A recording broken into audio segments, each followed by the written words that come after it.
사랑하는 여러분, 사람은 오직 하나님의 복음으로만 구원을 받습니다. 믿으십니까? 하나님의 복음 이외에 사람이 죄와 사망으로부터 구출되는 일은 있을 수 없습니다. 이 일에 대해서 복음의 일꾼으로 부름을 받은 바울은 이 진리를 깨닫고 이렇게 선언했습니다. 내가 복음을 부끄러워하지 아니하노니 이 복음은 모든 믿는 자에게 구원을 주시는 하나님의 능력이 됨이라. 첫째는 유대인에게요 또한 헬라인에게로다. 이 복음에는 하나님의 의가 나타나서 믿음으로 믿음에 이르게 하나니 기록된 바 오직 의인은 믿음으로 말미암아 살리라 함과 같으니라 라고 선포했습니다. 여기에서 우리가 이 복음으로 구원을 얻고 이 복음으로 말미암아 하나님의 영광의 성품 신성에 참여하는 데 있어서 꼭 알아야 되고 깨달아야 되는 부분 중에 가장 중요한 것은 왜 우리에게 구원받고 하나님의 영광에 들어가는 일을 하나님이 허락하시는 데 있어서 왜 오직 하나님의 복음이어야만 하느냐 하는 문제입니다. 세상 다른 복음에는 선을 행하라, 정성을 들여라, 지성을 들여라, 그러면 하늘이 응답하고 너에게 도움을 주고 구원을 줄 것이라고 말하는데 왜 하나님은 인간에게서 나오는 어떤 것도 말씀하지 아니하시고 오직 하나님의 복음으로만 구원받을 수 있다고 말씀을 하시는가 하는 것입니다. 이 부분을 깊이 깨닫고 체험하고 감동해야 복음이 됩니다. 그 분명한 이유는 뭐냐면 저와 여러분이 사람이 죄인이라는 사실 때문입니다. 성경은 다른 어떤 세상의 종교의 경전보다 비교할 수 없을 만큼 우리들에 대해서 사람에게 죄인이라는 말을 반복합니다.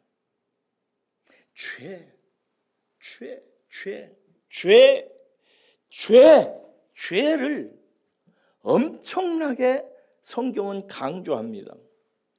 그러므로 우리는 죄인이 어떤 존재인지, 죄인의 상태가 어떤 것인지, 그 죄인의 상태가 내 속에서 실제적으로 어떻게 확인되는지를 분명히 봐야 됩니다. 그래서 지금까지 1장 1절부터 32절까지를 통해서 강해를 하면서 특별히 18절에서 32절까지를 가지고 세 번에 걸쳐서 죄인에 대한 이야기를 여러분들과 나누었습니다. 이제 2장에 들어가는데 2장에 들어가기 전에 또 1장의 내용을 여러분들이 저희가 잠시 다시 떠올리면서 분명히 하고 넘어갔으면 좋겠다 싶어서 다시 말씀을 좀 드립니다. 여러분, 하나님은 당신의 인격적 영광을 나타낼 존재로 사람을 창조하십니다. 사람을 창조하실 때 하나님은 놀라운 능력으로 티끌을 모아서 흙으로 하나님의 인격적 형상, 모양, 그릇을 만들어내십니다.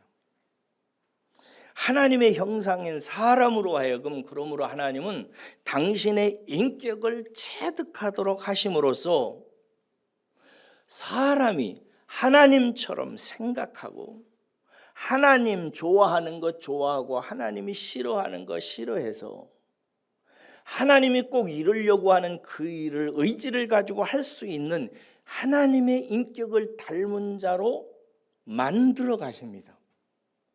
왜? 그렇게 하나님을 닮은 자로 만들어서 하나님이 창조하신 하나님의 나라, 하늘과 땅 온 우주를 하나님을 대신해서 왕이신 하나님의 대리자로서 통치하게 하기 위해서 그렇습니다. 우리는 여러분 티끌에 불과한 존재입니다. 우리는 아담이라고 하는 그 말의 뜻 그대로 우리는 흙이요 티끌입니다. 그런데 그런 우리를 하나님께서 부르셔서 하나님의 인격적 형상으로 만들어서 하나님의 삶으로 살게 인도하셨습니다. 우리는 티끌이지만 하나님처럼 살도록 부름을 받은, 하나님의 삶으로 부름을 받은 너무나 복을 받은 존재들입니다.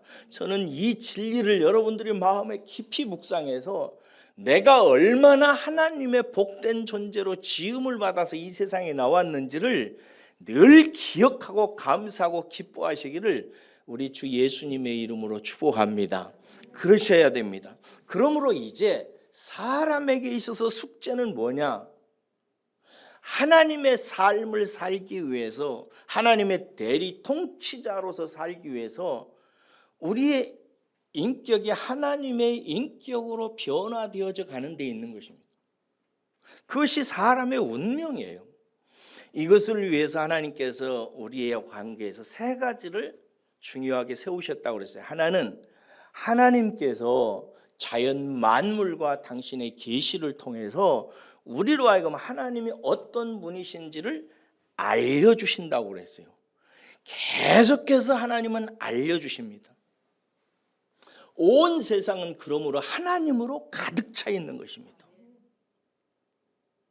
두 번째는 이런 가득 찬 세상을 보면서, 하나님으로 가득 찬 세상을 보면서 우리는 감사함으로 하나님을 알아보고 배우고 체득해 가야 되는 것입니다.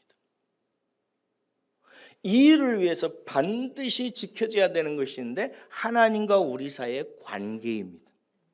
이 관계를 성경은 생명이라고 하고, 이 생명이 끊어져서는 사람은 절대 하나님을 닮을 수가 없습니다.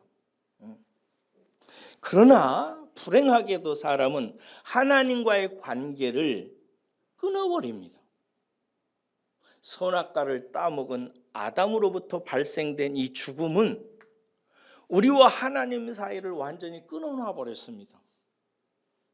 그래서 하나님과 끊어져 버리고 대신 마귀, 사탄의 영과 하나가 됨으로 인해서 마귀로부터 들어오는 마귀의 인성을 담기 시작하게 되는데, 마귀의 인격적 특성은 뭐냐? 욕망입니다. 교만이에요.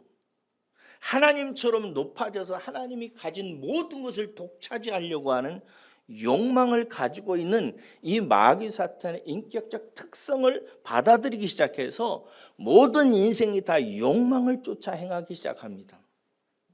결과적으로 모든 만물을 통해서 하나님께서 우리를 가르치시려고 하는 것을 사람은 보아도 보지 못하고 들어도 듣지 못하고 그의 눈과 귀와 손으로 긁어 모으는 모든 것들로 가슴에 채우는 것은 허탄하고 부질없는 것으로 가득 차기 시작합니다. 이렇게 하나님을 떠나서, 하나님을 떠난 인격적인 삶을 사는 존재가 되었습니다. 그러므로 죄는 뭐냐? 하나님을 떠난 인격적인 삶을 말하는 것입니다. 하나님 밖에서 경영하는 모든 인격적인 경영이 다 죄입니다. 사람이 죄인이 되었다라고 하는 것은 그런 뜻이에요. 여러분, 우리가 심각하게 깨달아야 되는 게 있는데 뭐냐면 내 인격이 망가졌다는 것입니다. 내가 생각하는 거, 내가 좋아하고 싫어하는 거, 그래서 내가 행동하려고 하는 모든 것들이 다 망가져 있다는 사실입니다. 여기 앉아있는 여러분들은 다 인격이 망가져 있습니다.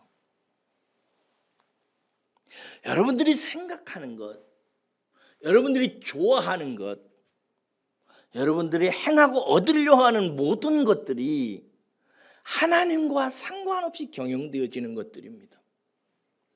이것을 시인하시기를 주의 이름으로 축원합니다. 그래서 예수님이 우리들을 부르셔서 예수님을 따르는 제자의 삶으로 촉구하셨을 때 예수님께서 뭐라고 말씀하셨습니까?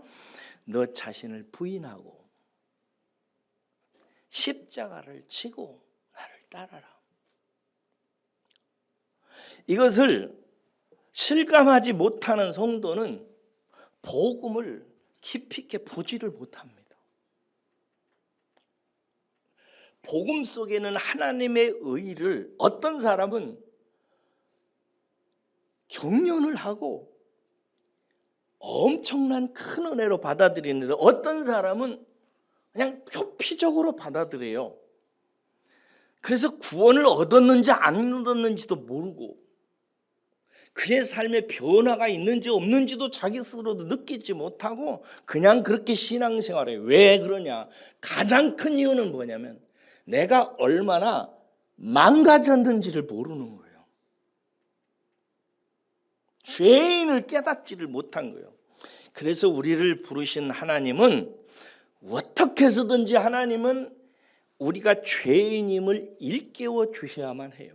이게 하나님의 숙제예요. 죄, 즉 하나님을 떠난 인격적인 상태가 요한일서 3장 4절에 있는데요. 불법이에요. 이건 하나님의 영원한 이치와 법을 어기는 것입니다. 이걸 성경은 지난주일에 영리라고 그랬습니다. 순리에서 어긋나서 하나님의 법도와 이치를 떠나서 사는 거예요. 그래서 죄인에게 주신 하나님의 복된 첫 번째 은혜가 있는데 율법이요. 이게 율법은 무엇 때문에 줬다고 그랬어요? 죄를 알게 하려고. 우리가 죄인이라고 하는 사실을 철저하게 깨닫게 하려고 주신 하나님의 선물이 율법이라고 그랬어요. 그리고 이 율법이 굉장히 많고 깊은데 여러 가지인데 이것을 늘 쉽게 기억하게 하기 위해서 10계명으로 요약해 줬다고 그랬습니다. 10계명은 두 큰 그룹으로 되어 있다고 그랬어요. 첫째 계명에서부터 몇째 계명까지? 넷째 계명까지. 이것은 하나님과 우리 사이의 생명을 가르는 하나님과 우리 사이의 계명이에요. 그 다음에 5번째에서부터 10번째는 하나님과 우리 사이의 생명적인 관계에 따라서 성공하기도 하고 실패할 수밖에 없기도 하는 계명들이에요. 이게 우리가 살아가면서 범죄하는 것, 살아가면서 하나님의 인격적인 하나님은 밖에서 행하는 인격적인 행위가 망가지는 5번째에서도 10번째 모든 관계는 하나님과의 생명적인 관계에 달려있다는 것을 십계명은 우리에게 알려줍니다. 그러면 우리의 모든 행위에 악행을 저지르는 모든 범죄의 뿌리에 해당되는 첫째 계명과 에서부터 넷째 계명까지 핵심은 뭐냐? 우리가 하나님의 대리 통치자로서 하나님의 인격적 형상을 본받기 위해서는 하나님만 두고 배워야 되고 하나님 아닌 다른 것을 받아들이지 말고 어찌하든지 하나님을 누리고 그 안에서 최고의 안식을 누리는 단계까지 가느냐 못 가느냐가 문제인데 사람이 우상을 섬기고 하나님을 버린 것입니다. 그러니까 첫 번째 1계명에서 4계명까지 핵심적인 내용이 가르치는 것은 뭐냐? 사람이 하나님을 버리고 우상을 숭배하는 자가 됐다는 거예요. 그것으로 말미암아 모든 범죄함이 나타나기 시작하는 것입니다. 이것은 마치 이제 1장에서 무슨 얘기를 들어요? 이걸 영리라고 이렇게 표현을 했습니다. 마치 남자가 여자와 하나가 되는 것이 순리인데 남자가 남자를 취하는 것과 같이 불결한 것이요. 여자는 남자를 만나서 하나됨을 이루어야 되는데 여자가 여자와 하나가 됨으로 말미암아 명예를 잃어버린 것이라고 얘기합니다. 하나님은 이러한 영리에 대해서 이것이 잘못되었다라는 사실을 이미 역사적으로 보응을 하셨다고 그랬어요. 그렇죠? 소돔 얘기를 하고 제가 고모라 이야기를 했습니다. 이렇게 바울은 말한 후에 인간의 모든 악행들의 목록들을 적어내기 시작합니다. 그 목록들은 무엇을 말하냐면 너희가 1계명에서 4계명까지 하나님과의 생명적인 관계가 깨어졌기 때문에 이로 말미암아 발생되는 모든 항목들이라는 것을 얘기해 줘요. 그러면서 말하죠. 모든 불의, 추악, 탐욕, 악의, 시기, 살인, 분쟁, 사기, 악독, 불효 뭐 이런 것들을 쭉 얘기합니다. 하나님은 이러한 죄인의 길이 결과가 사형에 속한다라고 선언을 하셨다. 이게 사망이다라고 하는 사실을 알려주셨다는 거예요. 그럼에도 불구하고 사람들은 어떻게 한다고요? 그런 일을 행할 뿐만 아니라 인생이 그런 거지라고 하면서 서로 하나님을 떠난 인격적인 삶을 옹호하고 서로 격려하며 뭐 인생이라는 게 그렇게 사는 거지 라고 하면서 서로가 옳다고 한다는 것입니다. 사랑하는 여러분, 사람의 인격적 삶의 근원은 1계명에서 4계명 하나님과의 관계에 의해서 결정납니다. 솔로몬이 일생을 궁구에서 전하는 이 권면을 잘 들으십시오. 잠언 4장 8절인데 그를 높이라. 그러하면 그가 너를 높이 들리라. 만약 네가 그를 품으면 그가 너를 영화롭게 하리라. 여기서 영화롭게 한다는 말은 하나님의 인격적 영광을 나타내는 자로 만들어 간다는 얘기예요. 네가 그를 높이면 그가 너를 높이 들게 될 것이다. 네가 만약에 그를 가슴에 소중한 분으로 그분만 품으면, 그분을 존귀한 분으로 전적으로 온 마음으로 품으면 그가 원래 너를 창조하면서 하나님의 영광의 인격을 나타내는 자로 계획했던 그 계획을 성취해 갈 것이다라는 거예요. 사랑하는 여러분, 사람의 행위는 중요합니다. 그러나 그 행위의 근원은 하나님으로부터 나와야 되는 줄로 믿습니다. 이것을 깨달으십시오. 우리의 삶도 마찬가지입니다. 예수를 믿고 살아가는 삶이 말하는 것, 행하는 모든 것들이 하나님을 근원으로서 나오는 것이 우리의 삶의 천국의 영토를 빛나게 하고 아름답게 합니다. 어린 시절 제 고향의 논과 밭들은 전부 다 천수답이었습니다. 천수답이 뭔지 알죠? 하늘만 바라보고 짓는 농사를 말해요. 하늘에서 비가 내리면 농사가 되는 거예요. 또 하나 방법이 있는데 저수지가 있어가지고 저수지에서 물을 공급해 주면은 물을 대고 농사를 하는 거예요. 그래가지고 우리 시골 어르신들이 참 많이 싸웠어요. 그것 때문에. 뭐 고사도 많이 지내고 비 내려달라고 하기 위해서 그랬어요. 여러분, 천수답을 가진 농민들은요 열심히 농사한다고 되는 게 아닙니다. 논두렁 잘 만들어 놓는다고 농사가 되는 게 아니에요. 삭과 괭이와 낫 좋다고 그래서 농사가 되는 게 아닙니다. 하나님이 이스라엘에게 주신 땅을 여러분 기억하시죠? 하나님이 이스라엘 사람들에게 주는 땅은요 하늘에서 물이 내리면 물을 보관하고 가두는 땅이 아니라 다 새는 땅입니다. 다른 말로 말해 천수답이라는 말이에요. 이스라엘이 하나님으로부터 받은 젖과 꿀이 흐르는 땅은 천수답이었어요. 모래였습니다. 다 빠져나가요. 그러면 어떻게 해야 되는가? 어떻게 해야 풍년을 맞을 수 있는가? 하나님께서 이른 비와 늦은 비를 그 땅에 내리셔서 그 땅으로 하여금 풍년이 들게 하셨어요. 이것은 뭘 우리에게 가르치는가? 하나님의 나라에 내 마음의 영토, 내 가정의 하나님 나라의 영토는 하늘로부터 하나님과의 관계로부터 하나님과의 생명적인 관계로부터 경영되어져야 된다는 사실을 우리에게 알려주는 것입니다. 사랑하는 여러분, 우리는 예수님을 믿음으로 말미암아 우리 안에 하나님의 나라를 선물로 받았습니다. 믿습니까? 이 하나님의 나라의 영토는 천수답입니다. 하늘로부터 오는 것을 가두어 놓는 게 아니에요. 머물지 않습니다. 다 흘러내려요.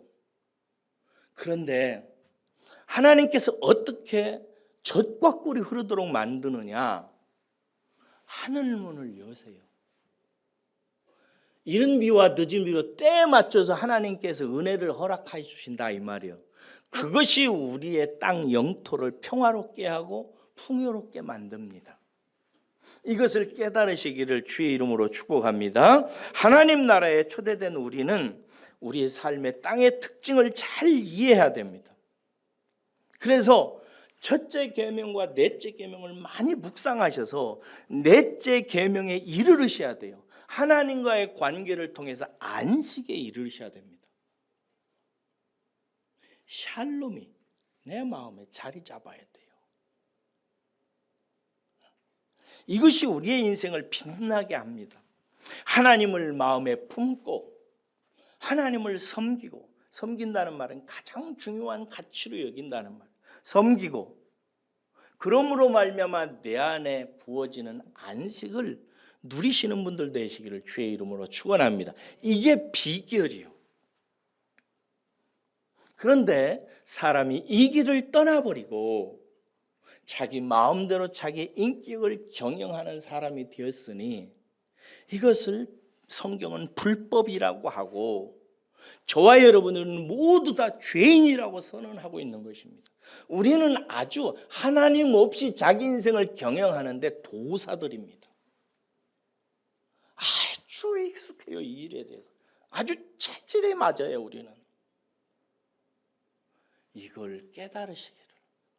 내가 얼마나 하나님을 멀리하고 하나님의 말씀을 싫어하고 하나님의 교훈을 따라가는 것을 즐거워하지 않는 인생인지를 깊이 마음에 묵상하셔야 됩니다. 우리는 돈을 좋아하지 하나님을 좋아하지 않습니다. 돈 버는 법을 배우려고 하지 우리의 마음에 주신 하나님의 나라를 잘 경영해서 젖과 꿀이 흐르도록 하는 방법을 배우는 데는 별로 열심이 없습니다. 우리는 그런 사람들이에요. 이걸 깊이 인정해야 됩니다. 그러시기를 주의 이름으로 축복합니다. 목사님, 나는 안 그래요. 괜찮아요. 이러면 그 사람은 복음을 깨닫기가 어렵습니다. 은혜가 잘 안 와요. 죄가 깊은 곳에 은혜도 그런 것입니다. 지금까지 바울은 이렇게 모든 사람이 하나님을 떠난 인격적인 상태로 인생을 경영하는 존재다, 죄인이다라고 하는 사실을 다루었어요. 그런데 이 부분에서 약간 반감을 가지는 사람들이 있습니다. 누구냐면 유대인들이요. 왜냐하면 자기네들은 죄인이라고 생각을 안 하거든. 오늘날로 말하면 이런 설교를 하면 좀 불편한 사람이 있어요. 누구냐면 교인들입니다. 나는 하나님을 믿는데, 나는 성경을 아는데 라고 생각하는 사람들이. 그런데 지금부터 몇 주 동안 하는 설교는 전부 다 이런 종교인들도 똑같은 죄인이라는 사실을 사도 바울이 얘기합니다. 여러분, 유대인들은 다음과 같은 세 가지 이유 때문에 이방인과 자신들을 엄격하게 구별하고, 이방인들은 죄인이지만 우리는 의인이라고 생각했습니다. 몇 가지 이유 때문에? 세 가지 이유 때문에. 첫째는 이 사람들에게는 선민의식이 있었어요. 뭐가 있었다고요? 선민의식. 선민의식이라는 것은 하나님께서 수많은 백성 중에서 우리를 택했다라고 하는 의식이에요. 여러분 다 선민의식 가지고 있죠? 예, 이 선민의식이 유대인들에게 있어요. 또 하나, 율법의식이 있어요. 이 사람들은 하나님께서 모세를 통해서 자기들만을 구원하기 위해서 주신 하나님의 말씀, 율법이 있다고 생각했어요. 우리들도 그렇게 생각하죠? 세 번째는 의인의식이 있어요. 이게 뭐냐면 나는 하나님께 선택을 받은 사람이고 나는 하나님의 율법의 말씀을 듣고 지키고 행하고 있기 때문에 나는 하나님 앞에 의인이라고 생각하는 의식이 있다 이 말이에요. 이것을 유대신앙이라고 이렇게 얘기합니다. 맞습니다. 특별히 여러분 유대교는요, 모세로부터 받은 하나님의 율법에서부터 출발합니다. 율법은 하나님이 인정하시는 사람의 의가 어느 정도 수준인지를 보여주는 거예요. 하나님이 인정하시는, 하나님이 받아들일 수 있는 사람의 의가 어느 정도여야 되는지를 보여주는 것이 율법입니다. 그래서 율법은 엄청나게 좋고 엄청나게 바르고 엄청나게 깊은 내용을 그 속에 품고 있어요. 이 율법이 어느 정도 이제 깊으냐, 이걸 길게 얘기하고 싶은데 그냥 제목만 제가 얘기하고 올게요. 율법에는요, 하나님과의 관계에서 반드시 지켜야 되는 게 있어요. 그렇죠? 십계명에 잘 드러나 있죠. 심지어 하나님의 이름을 어떻게 불러야 되는지도 나중에 이제 다 얘기를 합니다. 하나님 이름 하나 부르는데도요. 그래요. 이게 엄청난 것입니다. 그 다음에 율법에는 도덕법이 있어요. 하나님과 이웃과의 관계에서 어떻게 사랑을 드러내야 되는지에 대한 법규들이 도덕법이 있어요. 그 다음에 시민법이 있어요. 공의로운 이스라엘의 시민으로서 질서와 통치에 어떻게 순종하고 따라야 되는지에 대한 법규들이 있어요. 의식법이 있습니다. 제사와 관련된 법으로서 성전법, 제사법, 정결법, 제사장법 여러 가지가 있어요. 절기법이 있습니다. 유월절, 오순절, 초막절, 안식일, 희년 어떻게 지켜야 되는지 다 있어요. 정결법이 있습니다. 음식은 어떻게 해야 깨끗하게 먹는 것인지, 질병은 어떻게 관리해야 되는지, 위생은 어떻게 지켜야 되는지, 남자는 정결을 어떻게 지키고 여자는 정결을 어떻게 지켜야 되는지, 더러워졌을 때 어떻게 정화해야 되는지 등등등등등등등등 엄청나게 많습니다. 이러한 법들을 그냥만 법으로 실천하며 하기에는 또 상황과 여건이 달라지기 때문에 상황에 따라서 그 율법의 정신을 어떻게 살려야 되는지에 대한 해석법들도 엄청나게 많습니다. 미드라시 해석법, 힐렐 해석법, 쿰남 해석법, 페샤 해석법, 랍비 해석법, 탈무드 별게 다 나와 있습니다. 이러한 법들을 가지고 이스라엘 사람들은 지키면서 나는 하나님에 의해서 선택된 백성이고 나를 구원하시기 위해서 율법을 주셨고 우리는 이 율법을 지킴으로 말미암아 하나님 앞에 의로운 백성이 된다라고 생각했어요. 그러나 여러분들이 많이 들었습니다만 율법의 궁극적인 목적은 뭐라고 그랬죠? 그렇죠. 로마서 3장 20절에 그러므로 율법의 행위로 그 앞에 의롭다 하심을 얻을 육체가 없나니 율법으로는 죄를 깨달음이니라 이렇게 돼 있어요. 율법은 결국 무엇 때문에 주어지냐? 그거 다 지켜가지고 네가 나 여호와 하나님 앞에 서라라고 주어진 것이 아니라 하나님 앞에 서야 되려면 이 정도 의의 수준이 되어야 된다는 것을 보여주고 있고 이 정도 의의 수준을 너희들이 나 여호와 하나님 앞에 보이기에는 너희들이 죄인이기 때문에 불가능하다. 그러므로 너희들은 이것을 행해보면서 너희들이 얼마나 율법에 맞지 않는 도무지 하나님의 의 앞에 설 수 없는 존재인지를 깨달아라 라고 깨우치기 위해서 주신 거예요. 그래서 율법은 마치 거울과 같아요. 거울을 보면 우리의 얼굴이 먼지가 묻어 있는지 화장이 지워져 있는지 더러운 것이 묻어 있는지를 볼 수 있습니다. 그렇죠? 하지만 거울로 얼굴을 닦을 수는 없어요.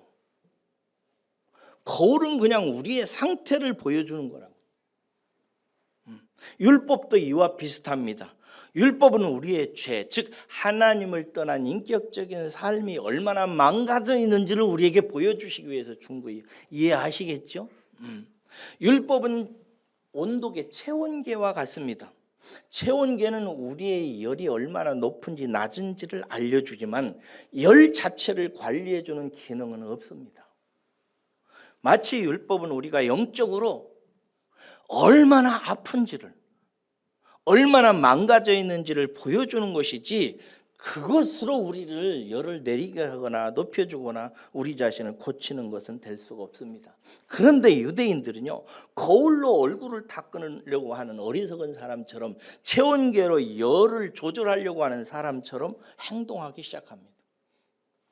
하나님에 의해 엄청난 수준, 그 율법을 다 실천해 가지고 하나님 앞에 인정을 받으려고 해요.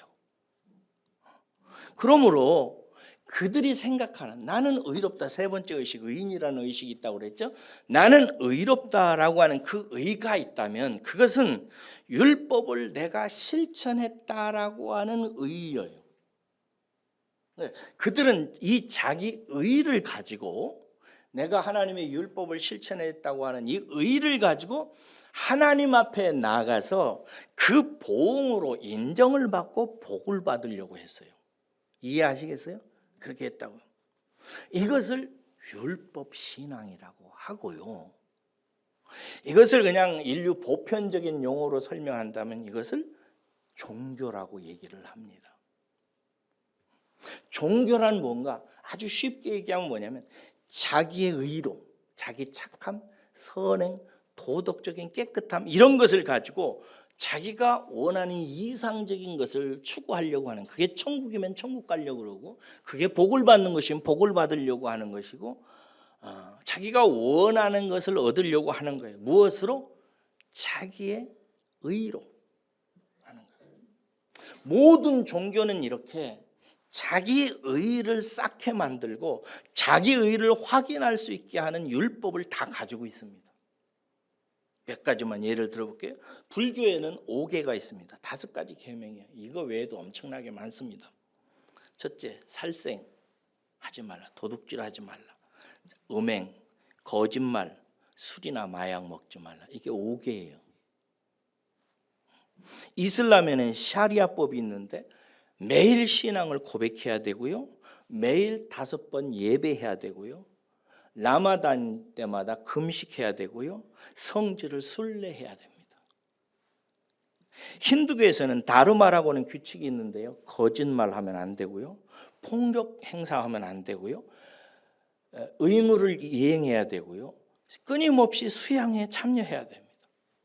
시크 교도들에게는요, 세와라고 하는 봉사활동이 일정하게 주어지고요, 기르트 카른이라고 하는 성실하고 정직한 삶의 규칙들을 지켜야 되고요, 반다 창나, 말도 어렵네, 재산과 음식을 남과 나누는 율법을 행해야 되고요, 5가지 K, 5K를 실천해야 돼요. 첫째는 캐스, 머리카락을, 이게 자세히 제가 살펴보질 않았어요. 머리카락이 이렇게 지켜야 된대요.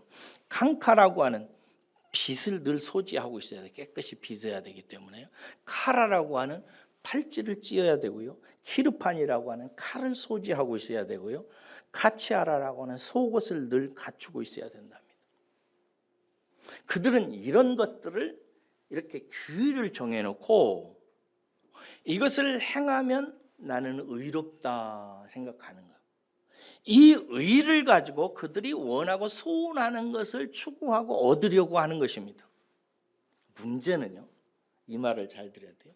문제는 이 계명이 선하고 좋은 것들이에요. 다 그렇죠?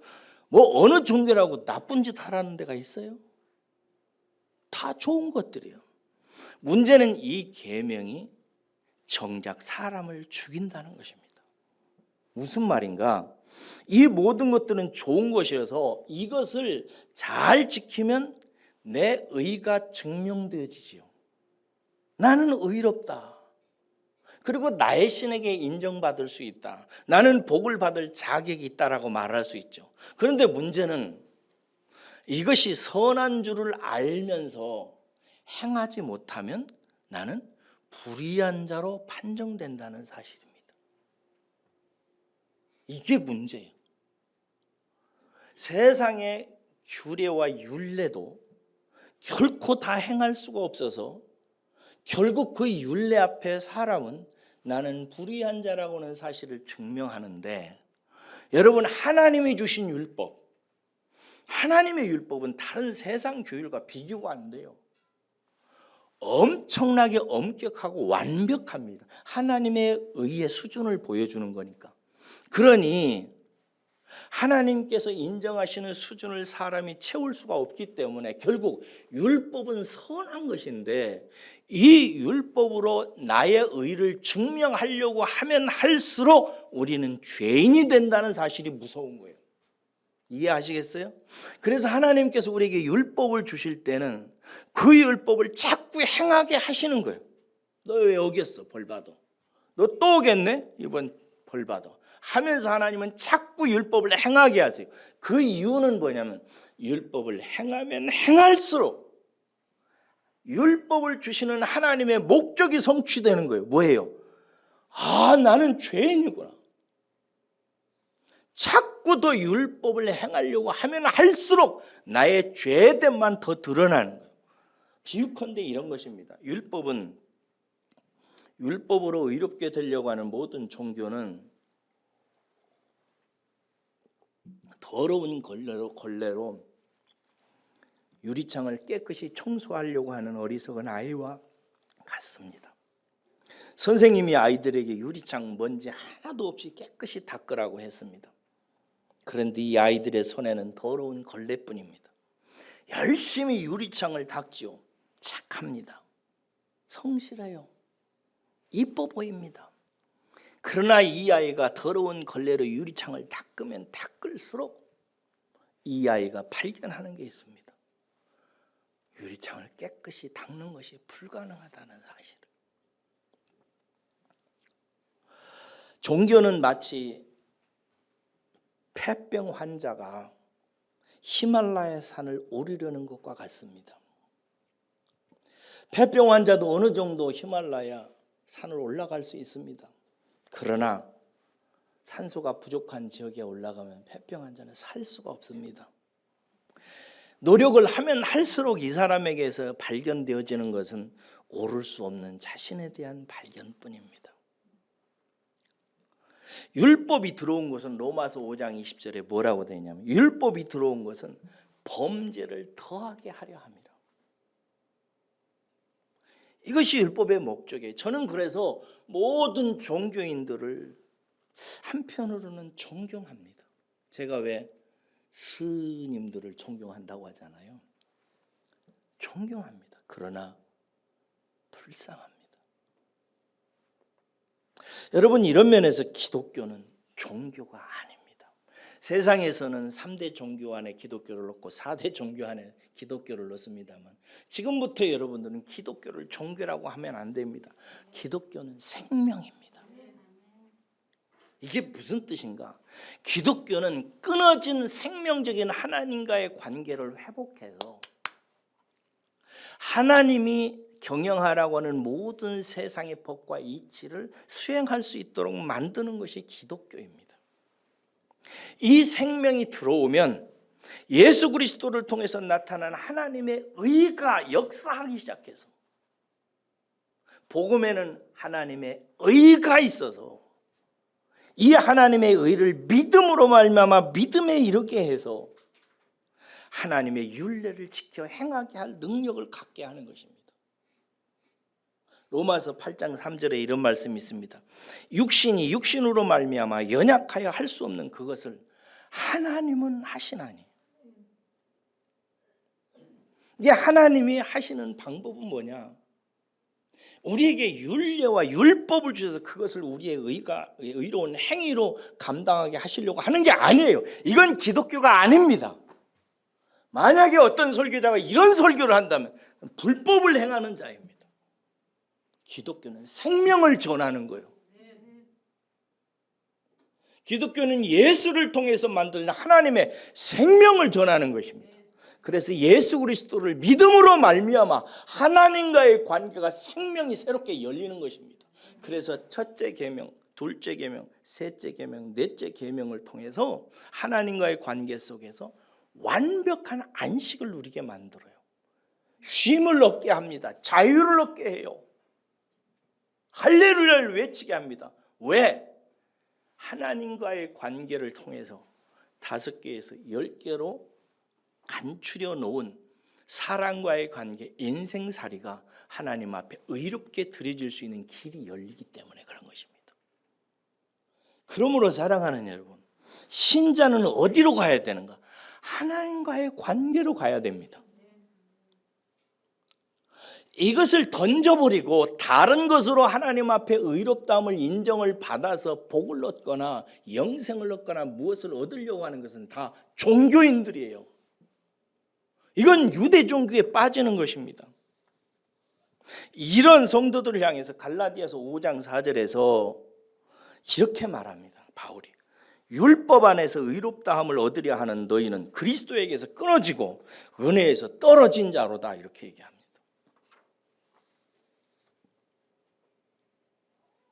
만약에 우리가 신앙생활을 하는데 주일 성수를 하고 또 헌금을 드리고 또 어린이 교사로서 봉사를 하고 또 성가대를 하고 여성도회 회장이 되고 남자원도회 회장으로 섬기고 주차장에서 주차 관리를 하고 교사를 하고 하는 것들을 통해서 합니다. 그런데 만약에 여러분 마음속에 그런 것들을 통해서 내가 하나님 앞에 내 행위의 의를 인정받아서 하나님께서 내가 이렇게 하시면 이것을 근거로 해서 하나님이 내게 복을 주시고 영생을 주신다라고 믿는다면 그 사람은 그냥 종교인이에요. 그 사람의 끝은 사망입니다. 그리스도에게서 끊어지고 은혜에서 떨어져 나간 사람이 그렇게 생각하고 그렇게 행동합니다. 잘 들으셔야 됩니다. 그러므로 자기 의로 하나님께 잘 보여서 복을 얻으려는 자는 신앙을 다시 생각하셔야 됩니다. 저는 율법 신앙을 여러분들에게 굉장히 경계시키는 사람입니다. 이걸 뿌리채 뽑아버려야 됩니다. 율법 신앙은 내 의로, 그것이 다른 사람은 머리를 한번 쓰다듬어 주는 것이든 남에게 점심 한 번을 사는 것이든 헌금을 하시는 11조를 하는 것이든 그것을 하면서 여러분 마음속에 나는 이것으로 하나님께 인정을 받고 이것을 하나님께서 이쁘게 보셔서 나에게 복을 주시고 무언가 형통하게 하실 거야 라고 생각해서 그것으로 하나님 앞에 흥정하는 마음이 있다면 이 사람은 그냥 종교인이에요. 이 사람은 사망입니다. 기독교는 그런 율법이 아니요. 기독교는 생명이에요. 할렐루야. 생명이에요. 제가 구리에서 개척을 하려고 분당에 살 때 와가지고 구리교회를 둘러봤어요. 한 10교회 정도 예배에 참석했어요. 근데 한 교회에 갔는데요. 그날 목사님이 나와서 1,000번째 헌금 봉투를 인쇄해가지고 그걸 보여주면서 광고를 하시고 또 설교까지 하시더라고요. 그게 뭐예요? 뭐라고 설명하니 1,000번째를? 매주일 1,000원을 하든 10,000원을 하든 매주일 이 1,000번째 헌금 봉투에다가 넣어가지고 1,000번 하려면 몇 년 해야 돼요? 아이고, 3년? 1,000번을 그렇게 하라는 거예요. 그러면 하나님께서 기쁘게 여기시고 그 하나님을 사랑하는 마음, 가족을 잘되게 하려고 하는 그 마음을 보시고 복을 주실 것이라고 이렇게 하더라고요. 참 감동적이에요. 여러분 참 좋은 아이디어예요. 하나님께 드리는 것이니 선한 것이죠. 그렇죠? 그 마음도 착하잖아요. 그리고 교회의 재정도 큰 도움이 될 터이니 목회도 잘 될 것입니다. 여러분 그런데 그것은 성경과 아무 관련이 없는 얘기예요. 일단 솔로몬이 1,000번째 드린 것은요 1,000번을 드렸다는 것이 아니라 1,000마리의 양을 1,000마리의 소를 단번에 불로 태워서 드렸다는 말이에요. 거기서 1,000이라는 말은 1,000은 1,000마리의 소를 말하고 재물을 말하고요. 번제는 순번번자가 아니라 태울 번자예요. 단번에 드린 거예요. 뭘 얻으려고?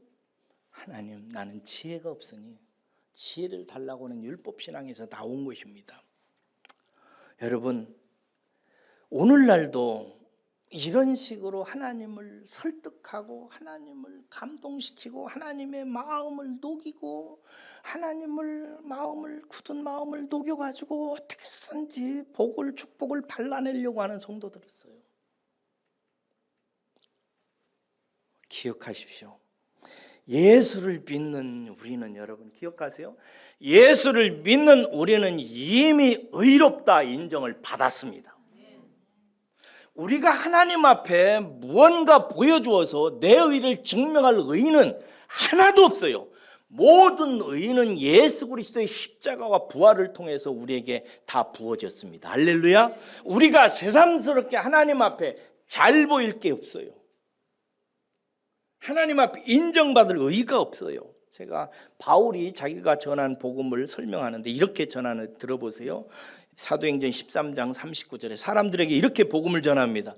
또 모세의 율법으로 너희가 의롭다 하심을 얻지 못하던 모든 일에도, 모세의 율법으로 너희가 하나님 앞에 의롭다 인정을 못 받지 않느냐, 안 되지 않느냐, 그럼에도 불구하고 이 사람, 예수를 말하는 거예요. 이 사람을 힘입어 믿는 자마다 의롭다 하심을 얻는 이것이라, 이렇게 얘기하고, 우리가 하나님 앞에 의롭다움을 얻는 것은 율법을 아무리 행해서 얻는 것이 아니라 오직 이 사람 예수 그리스도를 믿는 자마다 하나님께서 의롭다 하시는 그 의를 얻는 것이다, 이렇게 얘기해요. 로마서 4장 5절에 이렇게 있습니다.